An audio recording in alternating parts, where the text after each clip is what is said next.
గారు ధన్యవాదాలు అధ్యక్ష. స్పెషల్ మెన్షన్లో నాకు అవకాశం కల్పించినందుకు. అయితే ఇప్పటిదాకా ఒక చాలా గొప్ప చర్చ, కోతులు కుక్కలపైన జరిగినటువంటి చర్చ ఏదైతే ఉందో ఆ చర్చలో వాస్తవానికి కూడా నేను ఒక చోట ప్రభుత్వ స్కూల్లో సీసీ కెమెరాలు పెట్టిద్దామంటే కోతుల భయానికి ఆగిపోయినాం అధ్యక్ష. ఉంటే జీవన్ రెడ్డి సాబ్ ద్వారా అది చెప్పించే ప్రయత్నం చేసేవాడిని. అయితే ఇక సార్, మైనారిటీ రెసిడెన్షియల్ పాఠశాలలు మరియు కళాశాలలో పనిచేస్తున్నటువంటి అవుట్సోర్సింగ్ ఉద్యోగులను అర్ధాంతరంగా తీసేయడం జరిగింది అధ్యక్ష. వాళ్ళు ఇప్పుడు దాదాపు 3000 కుటుంబాలు ఇవాళ రోడ్డున పడ్డటువంటి పరిస్థితి ఉంది అధ్యక్ష. వాళ్లకు రోస్టార్ పాయింట్సా లేకపోతే సూపర్ న్యూమరికల్ పోస్టులు క్రియేట్ చేస్తారా, ఎట్లా చేస్తారనేది, కానీ వాళ్ళని 8 సంవత్సరాల నుంచి వాడుకొని వదిలేయడం వల్ల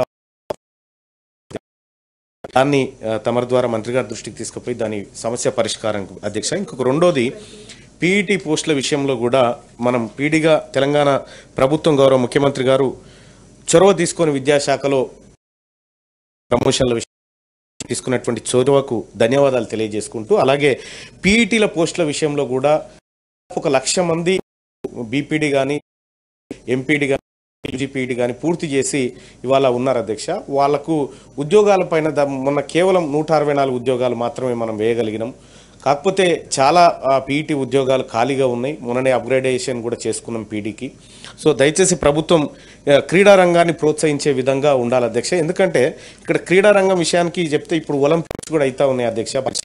ఒలింపిక్ గేమ్స్లో మీకు తెలిసినటువంటి అంశం అధ్యక్ష, 125 మంది దాకా ఒక్కొక్క మనం కళ్ళు రెప్పలారిపోయేటట్టు చూస్తూ ఉన్నాం. కేవలం తగ్గిపోయింది అధ్యక్ష. ఇక్కడ మన దేశం, మన రాష్ట్రం అనే కాదు అధ్యక్ష, దేశంలో పరిస్థితి కూడా అదే విధంగా ఉంది.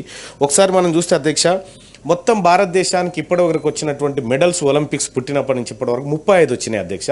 అమెరికాలో మైకేల్ ఫెల్ప్స్ అనేటువంటి ఒక స్విమ్మింగ్ క్రీడాకారుడు 28 పథకాలు కొట్టుకుపోయింది అధ్యక్ష. అంటే క్రీడా రంగంలో మనం ఎంత వెనుకబడి ఉన్నాం అనేది ఈ లెక్కలు మనకు చెప్తా ఉన్నాయి అధ్యక్ష. ఇదే దేశం నుంచి కేడీ జాదవ్ అనేటువంటి ఒక రేజ్లర్ ఆయన పథకం సాధించుడు, ఆఖరికి పెన్షన్ కోసం కొట్లాడి చచ్చిపోయింది అధ్యక్ష మన దేశంలో.